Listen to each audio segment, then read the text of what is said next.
భవత్ media news కి స్వాగతం. Bulletin లో ముందుగా హెడ్లైన్.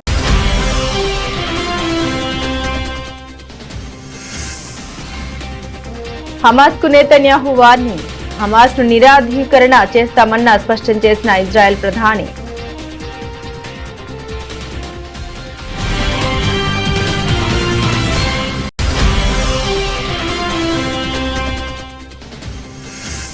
మీ సొమ్ము మీ హక్కు పేరుతో నిర్వహిస్తున్న కార్యక్రమంలో పాల్గొన్న నిర్మలా సీతారామన్. ప్రజలు సరైన పత్రాలతో వచ్చి తమ సొమ్ము తీసుకోవాలని సూచించిన కేంద్ర ఆర్థిక మంత్రి.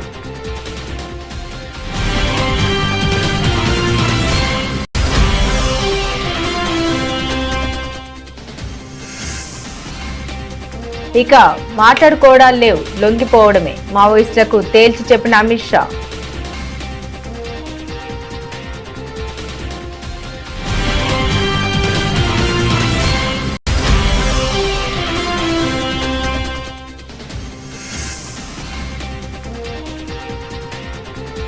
విజయ్ ర్యాలీ ఘటన ఓ కుట్ర, స్టాలిన్ సర్కార్పై ఖుష్బూ ఫైర్.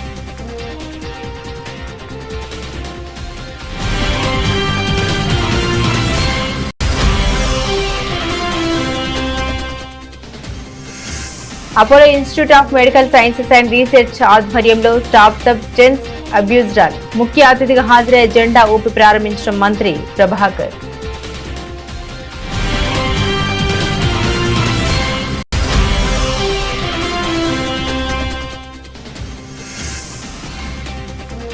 వ్యవసాయ అనుబంధ రంగాలపై ఏపీ సీఎం చంద్రబాబు సమీక్ష. రైతాంగానికి కీలక సూచన.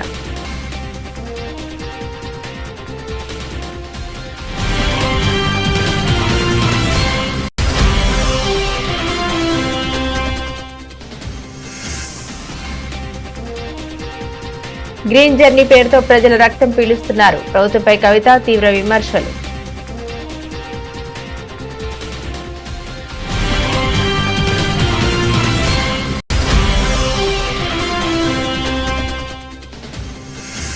లారీ టిప్పర్ డ్రైవర్లకు కూటమి సర్కార్ మొండి చేయి చూపిందంటూ ఆరోపించిన పేర్ని నాని. డ్రైవర్ల సాధికార సంస్థ ఏర్పాటు ఏమైందని సూటిగా ప్రశ్నించిన మాజీ మంత్రి.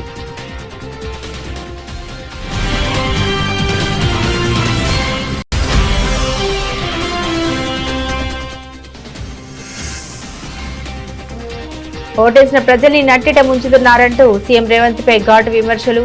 యూరియా సరఫరాలో ప్రభుత్వం విఫలమైందన్న మాజీ మంత్రి.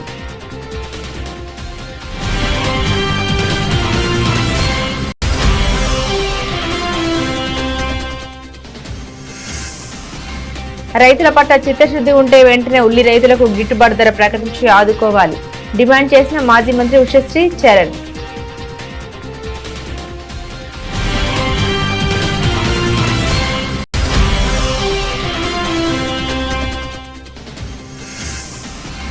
ఈ బంధం విడదీయరానిది. తారల రీయూనియన్ ఫోటోలతో మెగాస్టార్. చెన్నైలో కలుసుకున్న అలనాటి తారలు.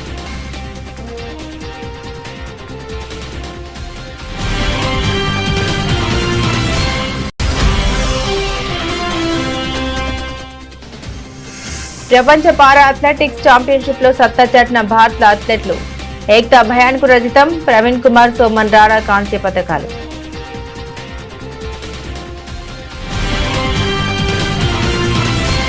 అమెరికా అధ్యక్షుడు డొనాల్డ్ ట్రంప్ ప్రతిపాదించిన శాంతి ప్రణాళికకు హమాస్ పాక్షికంగా అంగీకరించిన మరుసటి రోజే ఇజ్రాయెల్ ప్రధాని బెంజమిన్ నెతన్యాహు సంచలన వ్యాఖ్యలు చేశారు. హమాస్ ను నిరాధీకరణ చేసే విషయంలో వెనక్కి తగ్గేదే లేదని, ఈ లక్ష్యాన్ని మంచి మాటలతో అయినా లేదా సైనిక చర్యతో అయినా సాధించి తీరుతామని ఆదివారం స్పష్టం చేశారు. ఈ పరిణామం గాజా శాంతి చర్చల భవిష్యత్తుపై కొత్త సందేహాలను రేకెత్తిస్తుంది. డొనాల్డ్ ట్రంప్ మధ్యవర్తిత్వంతో తెరపైకి వచ్చిన శాంతి ప్రణాళికలో భాగంగా యుద్ధాన్ని ముగించడం, బందీల విడుదల, గాజా పునర్నిర్మాణం వంటి కొన్ని అంశాలకు హమాస్ శుక్రవారం రాత్రి అంగీకారం తెలిపింది. ఈ నేపథ్యంలో నెతన్యాహు విడుదల చేసిన ఒక వీడియో సందేశం తీవ్ర చర్చనీయాంశంగా మారింది. ట్రంప్ ప్రణాళిక ప్రకారం దౌత్యపరంగా లేదా మా సైనిక మార్గంలో హమాస్ ను నిరాధీకరణ చేస్తాం, గాజాను నిస్సైనీకరణ చేసి తీరుతాం. ఇది సులభంగా జరగవచ్చు లేదా కఠినంగానైనా మేం చేసి చూపిస్తామని నెతన్యాహు హెచ్చరించారు. గాజాలో ఇజ్రాయెల్ సైన్యం నియంత్రణలో ఉన్న ప్రాంతాల నుండి పూర్తిగా వైదొలిగే ప్రసక్తి లేదని ఆయన తేల్చి చెప్పారు. బ్యాంకులు, నియంత్రణ సంస్థల వద్ద 1.82 లక్షల కోట్ల విలువైన ఆర్థిక వనరులు, ఎటువంటి క్లెయిమ్ చేయబడకుండా నిలిచిపోయాయని, ఆయా సంస్థలు వాటిని అర్హులకు చేరేలా చూడాలని కేంద్ర ఆర్థిక మంత్రి నిర్మలా సీతారామన్ సూచించారు. గుజరాత్ గాంధీనగర్ లో 3 నెలల పాటు జరగనున్న మీ సొమ్ము మీ హక్కు అనే కార్యక్రమంలో ఆమె ప్రసంగించారు. అవగాహన, ప్రచారం, కార్యాచరణ అనే 3 అంశాలపై దృష్టి సాధించాలని కోరారు. సదరు నిధులకు సంబంధించిన క్లెయిమ్లు పరిష్కరించబడని కారణంగా అవి సరైన లబ్ధిదారులకు చేరకుండా ఉన్నాయని ఆమె తెలిపారు. బ్యాంకు డిపాజిట్లు, బీమా, ప్రావిడెంట్ ఫండ్, షేర్లు మొదలైన రూపాల్లో ఈ నిధులు బ్యాంకులు, ఇతర నియంత్రణ సంస్థల వద్ద ఉన్నాయని ఆమె పేర్కొన్నారు. ప్రజలు అవసరమైన పత్రాలతో వచ్చి తమ సొమ్మును తిరిగి పొందాలని ఆమె సూచించారు. ఈ విషయంలో ప్రభుత్వం కేవలం సంరక్షకుడి పాత్ర పోషిస్తోందని ఆమె స్పష్టం చేశారు. ఎవరు క్లెయిమ్ చేయని నగదు దీర్ఘకాలంలో ఒక సంస్థ నుండి మరొక సంస్థకు బదిలీ అవుతూ ఉంటుందని నిర్మలా సీతారామన్ వివరించారు. I would think every one of you who are in this audience, if you can become the ambassadors to propagate to some people who you know, hey, I attended this program, आपके यहाँ कहीं कुछ paper पड़ा हुआ है क्या, देख लो, आपके परदादा दादा ने कुछ छोड़ कर गए, कागज निकालो और रजिस्टर करो पोर्टल। ये जानकारी अगर आप विस्तृत रूप में स्प्रेड करेंगे, हम जैसे बहुत सारे लोग, आप जैसे बहुत सारे लोग, इन जैसे बहुत सारे लोग को इससे बहुत लाभ मिलने का संभावना है। सो मैं आपसे, आप सबसे विनम्र पूर्वक ये आश्वासन और ये एक्सपेक्टेशन रख रही कि आप जरा इसका आपके इर्द गिर्द जो रहते हैं उनसे ये बात जरूर बताइए कि ऐसे प्राप्त कर सकते हैं जो आपके हक है। So that is about awareness. What is the other A? మావోయిస్టులతో చర్చలు జరిపే ప్రసక్తే లేదని కేంద్ర హోంమంత్రి అమిత్ షా కరాఖండిగా తేల్చి చెప్పారు.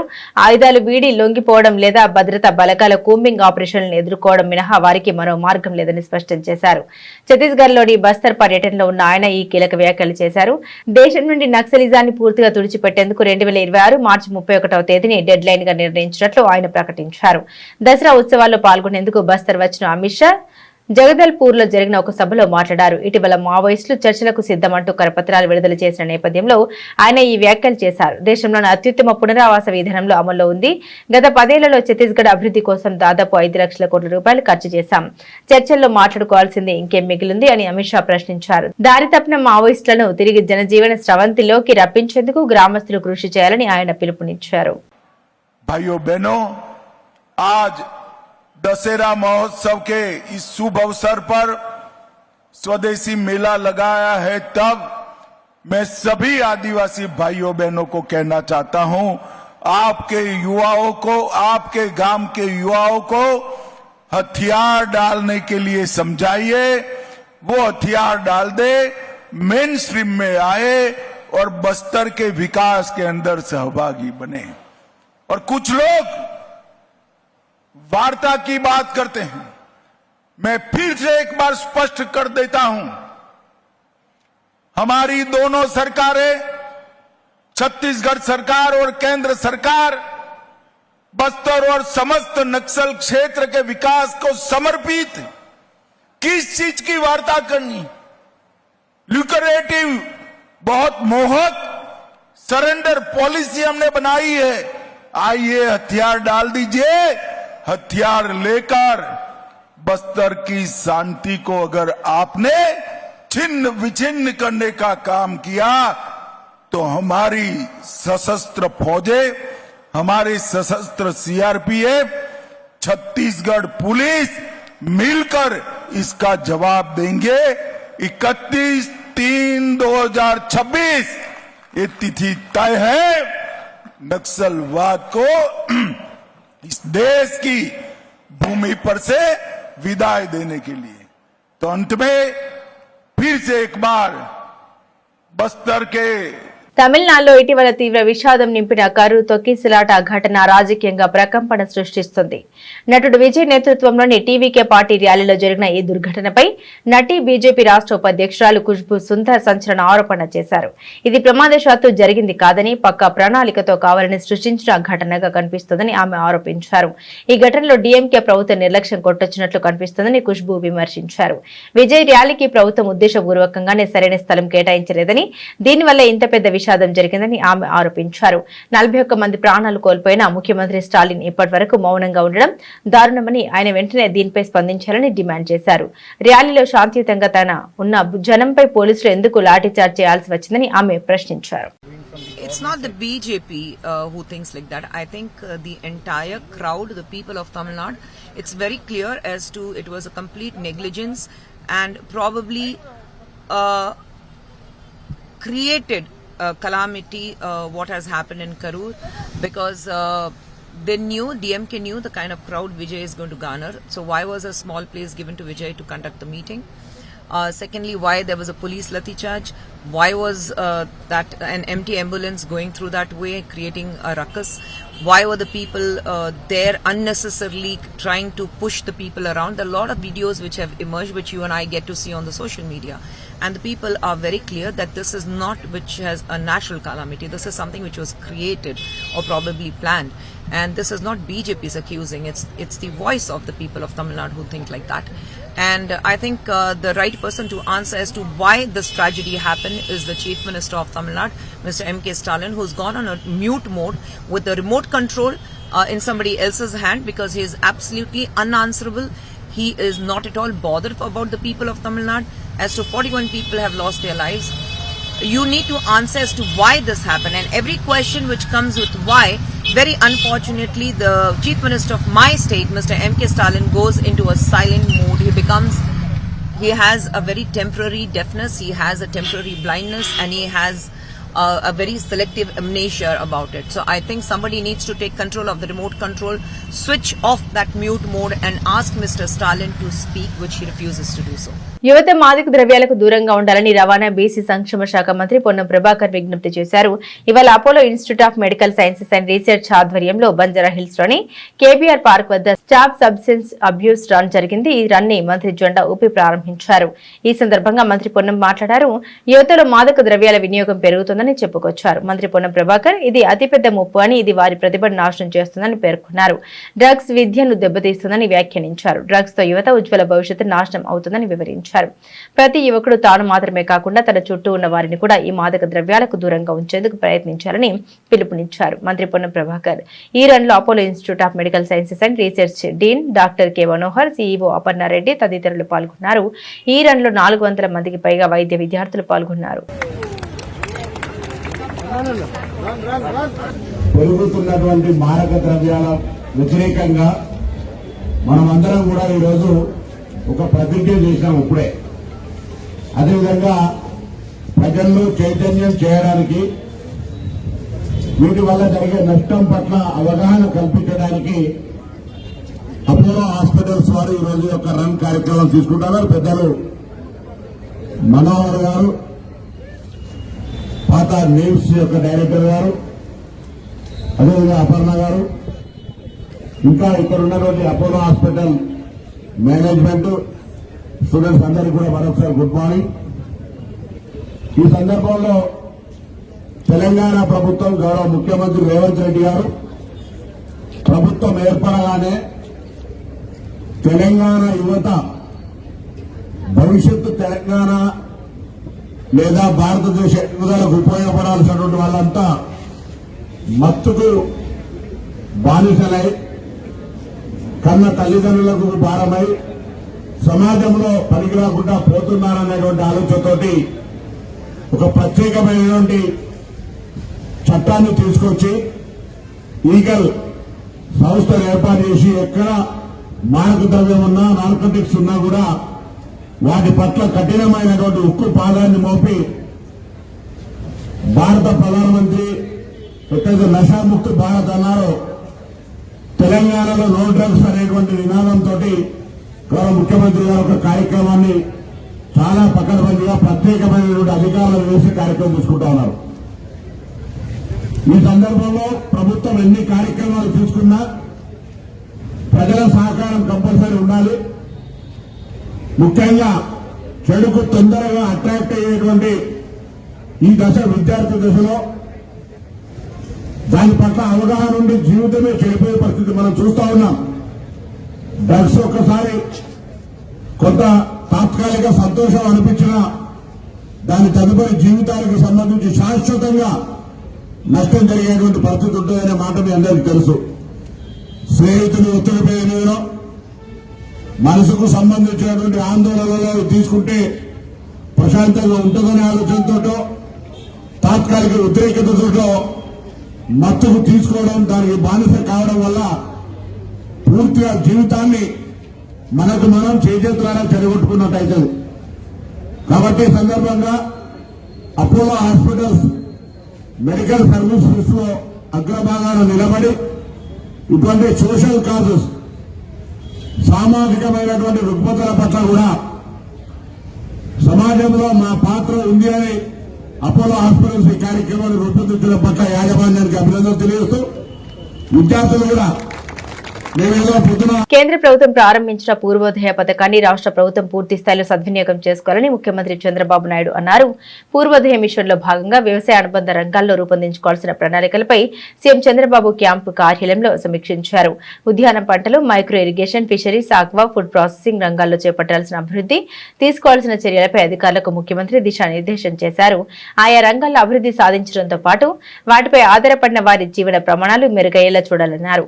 ఉత్పత్తులకు విలువ జోడించడం ద్వారా మార్కెట్ పరిధిని విస్తరించాలని, అలాగే రాష్ట్ర అభివృద్ధికి మరింతగా తోడ్పాటునందించేలా ఉద్యాన, micro irrigation, fisheries, aqua, food processing రంగాలను అభివృద్ధి చేయాలని ముఖ్యమంత్రి సూచించారు. ప్రధాన పంటలతో పాటు అంతర్ పంటలు వేయడం ద్వారా కూడా ఆదాయం రెట్టింపయ్యేలా చూడాలన్నారు.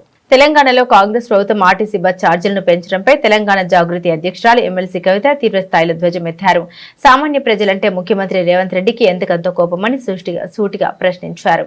ఈ మేరకు ఆదివారం ఆమె తన నిరసన వ్యక్తం చేశారు. గ్రీన్ జర్నీ పేరుతో ప్రభుత్వం సామాన్యుల రక్తాన్ని పీల్చేస్తుంది, బస్సు ఎక్కడమే పాపం అన్నట్లుగా ప్రజల జేబుల్ని గుల్ల చేస్తున్నారని కవిత తన పోస్టులో తీవ్రంగా విమర్శించారు.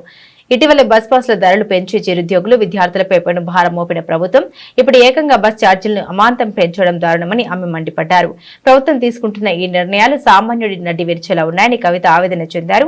ప్రజా రవాణాను ప్రజలకు దూరం చేసేలా ప్రభుత్వ విధానాలు ఉన్నాయని, ఛార్జీల పెంపు నిర్ణయాన్ని వెంటనే వెనక్కి తీసుకోవాలని కవిత డిమాండ్ చేశారు. రాష్ట్రంలో ఆటో, లారీ, టిప్పర్ డ్రైవర్లకు ముఖ్యమంత్రి చంద్రబాబు వెన్నుపోటు పడిచారని, వారికి నేడు పండుగ కాదు దండగ రోజుగా గుర్తుండేలా చేశారని మాజీ మంత్రి వైఎస్ఆర్సీపీ కృష్ణా జిల్లా అధ్యక్షుడు పేర్ని వెంకటరామయ్య మండిపడ్డారు. మచిలీపట్నం క్యాంపు కార్యాలయంలో ఆయన మీడియాతో మాట్లాడారు. కూటమి పార్టీలు ఎన్నికల ముందు డ్రైవర్ల కోసం మేనిఫెస్టోలో ప్రకటించిన దానికి నేడు చేస్తున్న దానికి ఏమాత్రమైన సంబంధం ఉందా అని ప్రశ్నించారు. రాష్ట్రంలో అర్హులైన లక్షలాది మంది ఆటో డ్రైవర్లు, లారీ, టిప్పర్ డ్రైవర్లకు ఈ ప్రభుత్వం వంచన మిగిల్చిందని ధ్వజమెత్తారు. గత ప్రభుత్వంలో 5 ఏళ్ల పాటు మేనిఫెస్టోలో చెప్పినట్లుగా వాహన మిత్రుల ద్వారా అర్హులైన ప్రతి ఆటో, టాక్సీ, మ్యాక్సీ, క్యాబ్ డ్రైవర్లకు సీఎంగా వైఎస్ జగన్ అండగా నిలిచారని గుర్తు చేశారు. నేడు ఇచ్చిన మాట నిలబెట్టుకోలేని దుస్థితిలోనూ తమ గొప్పతనాన్ని సిగ్గు లేకుండా చంద్రబాబు చాటుకుంటున్నారని దుయ్యబట్టారు. ఎలక్షన్లోనేమో మీకు ఎక్కడికి కావాలంటే అక్కడికి వెళ్ళిపోమన్నారు బస్సు ఎక్కి. ఎలక్షన్లు అయ్యాక మంత్రులు ఏం మాట్లాడతారు, మీ ఇష్టం ఏంటి, ఎక్కడికి పని లేదా, ఎక్కడికి పడితే అక్కడికి వెళ్తాకి. మేము జిల్లా దాటం, జిల్లా బోర్డర్ అన్నారు మంత్రులే. ఇప్పుడు ఎమ్మెల్యే మాట్లాడంటే ఏదో పిచ్చిగా మాట్లాడనుకోవచ్చు. మంత్రులే సాక్షాత్తు నారా చంద్రబాబు నాయుడు క్యాబినెట్లో ఉన్నోళ్లే జిల్లా బోర్డర్ దాటతాకి వీల్లేదన్నారు. దాన్ని ప్రజలందరూ కూడా విపరీతంగా తిట్టారు. అంటే బస్సుల సంఖ్య తగ్గించేసి, సర్వీసులు తగ్గించేసి బస్సుల సంఖ్య తగ్గించేసి జనం తిరిగేటువంటి బస్సుల సౌకర్యాలని, అంటే ఎక్కువగా తిరిగేటువంటి లాంగ్ రూట్లో ఎక్కువగా తిరిగేటువంటి బస్సుల్ని ఆ కేటగిరీని తీసేసి ఆయన కొత్తగా నేను ప్రవేశపెట్టాను, ఫ్రీగా తిరిగేస్తున్నారు అన్నారు.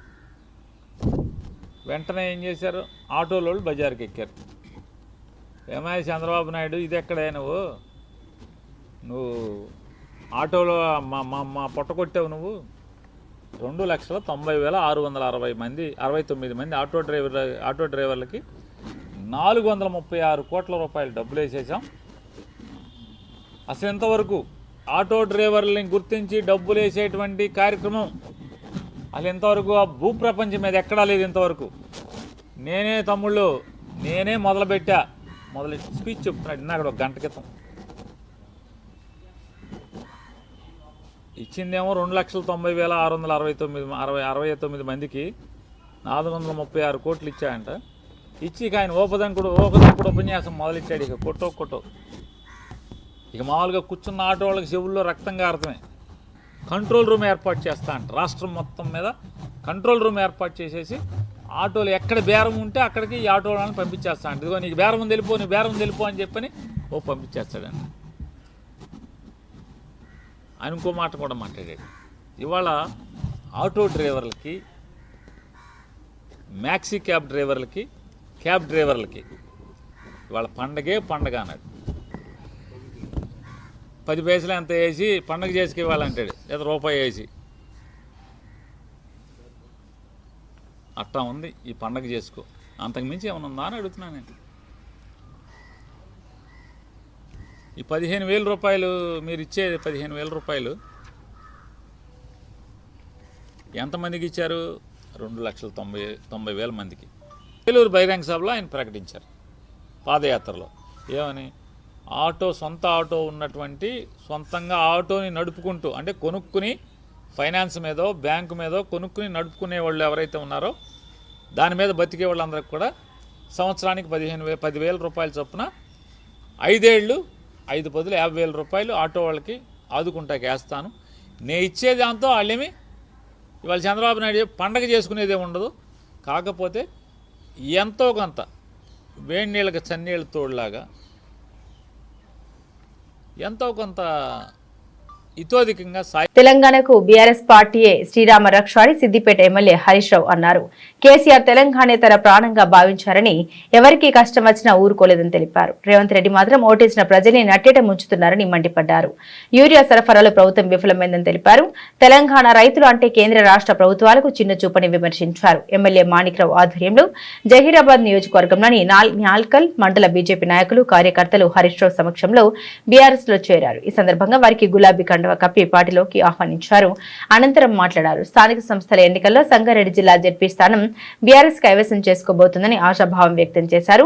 ఉమ్మడి మెదక్ జిల్లాలోని అన్ని స్థానాల్లో గులాబీ జెండా ఎగురుతుందని, జహీరాబాద్ నియోజకవర్గంలో పెద్ద ఎత్తున ఎంపీటీసీ, జెడ్పీటీసీ స్థానాలు కైవసం చేసుకుంటామని ధీమా వ్యక్తం చేశారు. తెలంగాణ ప్రజల్ని మోసగించడంలో, దోచుకోవడంలో కాంగ్రెస్, బీజేపీ రెండు దొందే అని విమర్శించారు. కామారెడ్డి జిల్లాలో వరదతో దాదాపు వేలాది ఎకరాల్లో పంట నష్టం జరిగింది. వందలాది ఇళ్లు కూలిపోయాయి. ప్రాణ నష్టం, ఆస్తి నష్టం జరిగింది. ముఖ్యమంత్రి గారు స్వయంగా కామారెడ్డికి వచ్చి రివ్యూ చేసి అందరినీ ఆదుకుంటామని భరోసా ఇచ్చి నిన్నటికి 1 రోజులు పూర్తయింది. కానీ నయా పైసా సాయం కూడా జరగలేదు. జిల్లా అధికారులు పంపిన రిపోర్ట్ లో దాదాపు 344 కోట్ల రూపాయల నష్టం జరిగిందని చెప్తే ఇప్పటి వరకు 34 రూపాయలు కూడా ఈ జిల్లాకు విడుదల కాలేదు. ఎక్కడికక్కడ రోడ్లు తెగిపోయినాయి, విద్యుత్ సరఫరా నిలిచిపోయింది, కాలువలకు గండ్లు పడ్డాయి, చెరువులు తెగిపోయాయి. కానీ ఏ ఒక్క చోట కూడా పునరుద్ధరణ ప్రక్రియ స్టార్ట్ కాలేదు. ముఖ్యమంత్రి గారు కామారెడ్డికి వచ్చి కామారెడ్డి ఎల్లారెడ్డి నియోజకవర్గం మధ్య తెగిపోయినటువంటి బ్రిడ్జ్ ను చూసిపోయారు. వెంటనే రిస్టోర్ చేస్తామని చెప్పారు. 1 రోజులైనా ఈ రోజు కూడా ఎల్లారెడ్డి నియోజకవర్గం నుంచి కామారెడ్డి జిల్లా హెడ్ క్వార్టర్ కు రవాణా సౌకర్యం, ఆర్టీసీ బస్సులు లేక పిల్లల చదువులు ఎఫెక్ట్ అవుతా ఉన్నాయి. మరి ముఖ్యమంత్రి గారేమో పెద్ద పెద్ద మాటలు మాట్లాడిండు. 15 రోజుల్లోగా మళ్ళీ హైదరాబాద్ లో మీటింగ్ పెడతా, 15 రోజుల్లో రివ్యూ చేస్తా, మొత్తం యుద్ధ ప్రాతిపదికన పనులు జరగాలన్నాడు. 15 రోజులు కాదు కదా, 1 రోజులైనా మళ్ళా రివ్యూ చేసింది లేదు. జిల్లా ఇన్ఛార్జ్ మంత్రి సీతక్క గారు ఇటు మర్రి చూసింది లేదు, బ్రిడ్జిలు రిపేర్ చేసింది లేదు, రైతులకు పైసా సాయం చేసింది లేదు. ఇండ్లు కూలిపోయిన ప్రజలకు కూడా ₹1 ఇచ్చిన పాపాన పోలేదు. రేవంత్ రెడ్డి మాటలకు ఎక్కువ, చేతలకు తక్కువ. శ్రీ సత్యసాయి జిల్లా పెనుకొండ నియోజకవర్గం గోరంట్ల మండలం మల్లపల్లి పంచాయతీలో నిర్వహించిన కాఫీ విత్ వైఎస్ఆర్సీపీ లీడర్స్ కార్యక్రమంలో భాగంగా మాజీ మంత్రి, జిల్లా వైఎస్ఆర్ కాంగ్రెస్ పార్టీ అధ్యక్షురాలు ఉషశ్రీ చరణ్ పాల్గొన్నారు. ఈ సందర్భంగా రైతులు తాము పండించిన పంటకు గిట్టుబాటు ధర లేక పెట్టుబడులు రాక కన్నీళ్లు వస్తున్నాయని మాజీ మంత్రి దగ్గర తమ ఆవేదన చెందారు. అనంతరం మాజీ మంత్రి మాట్లాడుతూ స్థానిక మంత్రి సవితమ్మకు, రాష్ట్ర ముఖ్యమంత్రి చంద్రబాబుకి రైతులన్నా వ్యవసాయం అన్నా గౌరవం లేదని విమర్శించారు. వాళ్లకు రైతుల పట్ల చిత్తశుద్ది ఉంటే వెంటనే ఉల్లి రైతులకు గిట్టుబాటు ధర ప్రకటించి ఆదుకోవాలని డిమాండ్ చేశారు. లేకపోతే రైతుల పక్షాన నిలబడి పోరాటం చేస్తామని వైఎస్ఆర్సీపీ పార్టీ శ్రీ సత్యసాయి జిల్లా అధ్యక్షురాలు ఉషశ్రీ చరణ్ హెచ్చరించారు. పోరాటం చేస్తాము. స్థానికంగా ఒక మంత్రి ఉన్నారు నాకు ఇక్కడ, సవితమ్మ. రొద్ద మండలంలో ఉల్లి రైతులందరూ కూడా ఎవరైతే పండినారో వాళ్ళంతా కూడా ఉల్లిని తీసుకొని పోయి ఆడ ఈడ విసురుతున్నారు. కనీసం కూలీ కూడా గిట్టుబాటు లేదు అనే ఒక మాట మాట్లాడుతున్నారు. స్థానికంగా మంత్రిగా ఉంటూ ఏం చేస్తున్నారు సవితమ్మ? కనీసం మద్దతు ధర ప్రకటించాలని మీరు పోయి చంద్రబాబు నాయుడు గారితో మాట్లాడి నా ప్రజల్ని నేను కాపాడుకోనాలి, ఇంత నమ్మకంతో ఓటేసి ఎప్పుడు సవితమ్మ చెప్తా ఉంటుంది ఎంత నమ్మకంతో ఇంత మెజారిటీ ఓటు వేసినారని. మెజారిటీ ఓటు అంటే అది ఒక నమ్మకం. ఆ నమ్మకం నువ్వు నిలబెట్టుకోనాలి సవితమ్మ. ఈరోజు రైతులందరినీ కూడా ఆదుకునే కార్యక్రమం చేయాలి. వెంటనే నువ్వు కూడా పోయి సవితమ్మ సీఎం గారి పైన ప్రెషర్ పెట్టి రైతులకి ఇన్సూరెన్స్ అయితేమి, సబ్సిడీ అయితేమి, ఎందుకంటే కర్నూలులో కూడా ఉల్లి రైతులని మనం చూసాం, నంద్యాలలో చూసాం. అక్కడ అతివృష్టి అయితే ఇక్కడ అనావృష్టి ఉంది. దయచేసి వెంటనే ప్రభుత్వం దిగొచ్చి ఈ ఉల్లి ఏదైతే మాట ఇచ్చినారో ఉల్లి రైతులకు కొనుగోలు చేస్తామని వెంటనే దాన్ని కొనుగోలు చేసే కార్యక్రమం ఈ కూటమి ప్రభుత్వం చేయాలి. లేదంటే ఎవరైతే రైతుకి అన్యాయం చేసినారో వాళ్ళు ఎక్కడ కూడా అడ్రస్ లేకుండా పోయినారు. మెడికల్ హాస్పిటల్స్ ప్రైవేటైజేషన్ చేస్తామని మీరు ఎప్పుడు చేసినారో అప్పుడే మీ కూటమి వాళ్ళు మీకే సమాధి కట్టుకున్నారు. మిగతా మీ రైతులు కూడా పట్టించుకోకపోతే, నిజంగా రైతులు ఆడవాళ్ళు మీరు పట్టించుకోకపోతే మీకు అతిగతి ఉండదు రాబోయే రోజుల్లో మీ పార్టీకి అని హెచ్చరిస్తుంది. నా ప్రియమైన స్నేహితులతో ప్రతి రీయూనియన్ ఎప్పటికీ మర్చిపోలేని అనుభూతిగా నిలుస్తుందని మెగాస్టార్ చిరంజీవి పేర్కొన్నారు. 80ల నాటి తారల ఈ రీయూనియన్ ఫోటోలను పంచుకుంటూ మెగాస్టార్ ఈ వ్యాఖ్యలు చేశారు. ఇవి ఎప్పటికీ అందమైన జ్ఞాపకాలని ఆయన తెలిపారు. తమ మధ్య దశాబ్దాలుగా కొనసాగుతున్న ఈ బంధం విడదీయరానిదని తెలిపారు. అలనాటి తారలు ప్రతి ఏటా రీయూనియన్ వేడుకలు నిర్వహించుకుంటున్న విషయం తెలిసిందే. చెన్నైలో వరదల కారణంగా గత ఏడాది వాయిదా పడింది. తాజాగా ఈ నెల 4న దక్షిణాది ఉత్తరాది నటులు మొత్తం 31 మంది కలిసి చెన్నైలో పార్టీ చేసుకున్నారు. ఈ సమావేశానికి సంబంధించిన ఫోటోల్ని మెగాస్టార్ చిరంజీవి సోషల్ మీడియా వేదికగా ఎక్స్ ద్వారా పంచుకుంటూ ఎన్నో అందమైన జ్ఞాపకాలు, మరెన్నో నవ్వులతో ఈ వేడుక ఆనందంగా సాగింది. ప్రతిసారి మొదటి సమావేశంలానే ఉంటుందని చిరంజీవి తన పోస్ట్ లో రాసుకొచ్చారు. ఈ ఫోటోలు ప్రస్తుతం సోషల్ మీడియాలో వైరల్ గా మారాయి. ఈ రీయూనియన్ వేడుకలో చిరంజీవి, వెంకటేష్, జాకీ ష్రాఫ్, శరత్ కుమార్, రాజ్ కుమార్, సేతుపతి, నరేష్, సుప్రియ, నదియా, రాధా, రమ్యకృష్ణ, సుమలత, జయసుధ, శోభన్తో పాటుగా మరికొందరు అగ్రతారలు పాల్గొన్నారు. ప్రపంచ పారా అథ్లెటిక్స్ ఛాంపియన్షిప్ లో శనివారం భారత అథ్లెట్లు ఏక్తా భయాన్ రజతం, ప్రవీణ్ కుమార్, సోమన్ రాణా కాంస్య పథకాలు సాధించారు. మహిళల F15 క్లబ్ త్రోలో 19.80 మీటర్ల దూరంతో ఏక్తా రజత పథకం దక్కించుకుంది. పురుషుల హై జంప్ T64 లో ప్రవీణ్ 2 మీటర్ల దూరంతో కాంస్య పథకంతో సర్ది పెట్టుకున్నాడు. పురుషుల షాట్ పుట్ F57 విభాగంలో సోమన్ 14.69తో కాంస్య గెలుపొందాడు. ఇప్పటికీ భారత్ 6 స్వర్ణాలు, 7 రజతాలు, 5 కాంస్యాలు సహా మొత్తం 18 పథకాలతో 3వ స్థానంలో కొనసాగుతుంది. ఆదివారం పోటీలకు చివరి రోజు. బులెటిన్ ముగించే ముందు హెడ్లైన్స్ మరోసారి.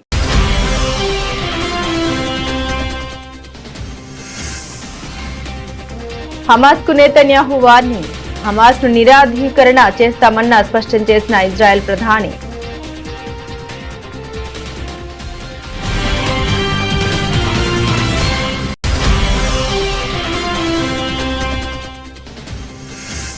మీ సొమ్ము మీ హక్కు పేరుతో నిర్వహిస్తున్న కార్యక్రమంలో పాల్గొన్న నిర్మలా సీతారామన్. ప్రజలు సరైన పత్రాలతో వచ్చి తమ సొమ్ము తీసుకోవాలని సూచించిన కేంద్ర ఆర్థిక మంత్రి.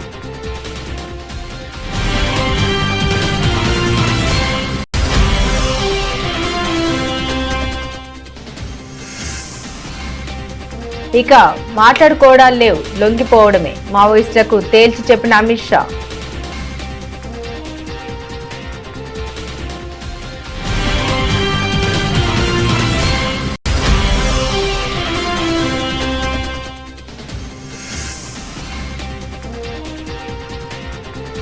విజయ్ ర్యాలీ ఘటన ఓ కుట్ర, స్టాలిన్ సర్కార్పై ఖుష్బూ ఫైర్.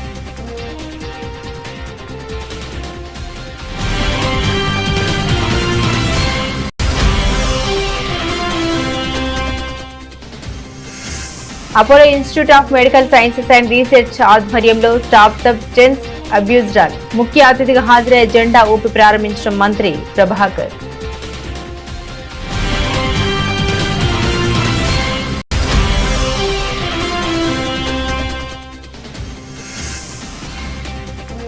వ్యవసాయ అనుబంధ రంగాలపై ఏపీ సీఎం చంద్రబాబు సమీక్ష.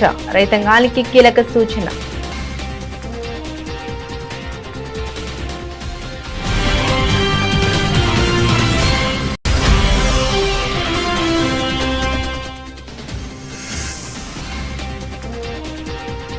గ్రీన్ జర్నీ పేరుతో ప్రజల రక్తం పీలుస్తున్నారు. ప్రభుత్వంపై కవిత తీవ్ర విమర్శలు.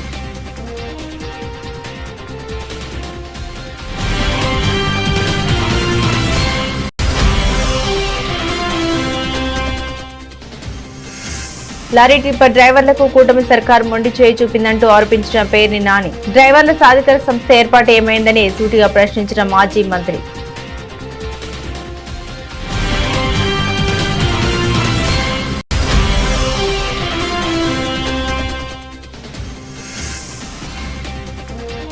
ఓటేసిన ప్రజల్ని నట్టిట ముంచుతున్నారంటూ సీఎం రేవంత్ పై ఘాటు విమర్శలు. యూరియా సరఫరాలో ప్రభుత్వం విఫలమైందన్న మాజీ మంత్రి.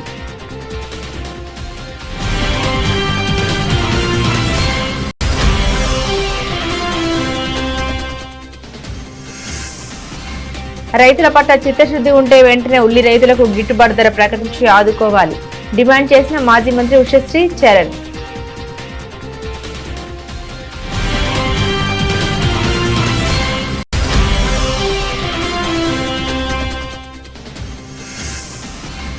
ఈ బంధం విడదీయరానిది. తారల రీయూనియన్ ఫోటోలతో మెగాస్టార్ చెన్నైలో కలుసుకున్న అలనాటి తారలు.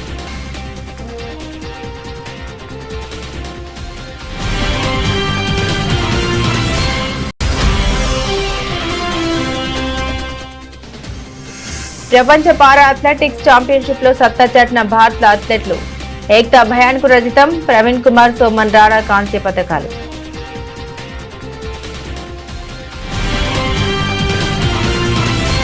ఇవి ఈ బులెటిన్ లోని విశేషాలు. తిరిగి మరో బులెటిన్ తో మళ్ళీ కలుసుకుందాం. అంతవరకు సెలవు. నమస్కారం.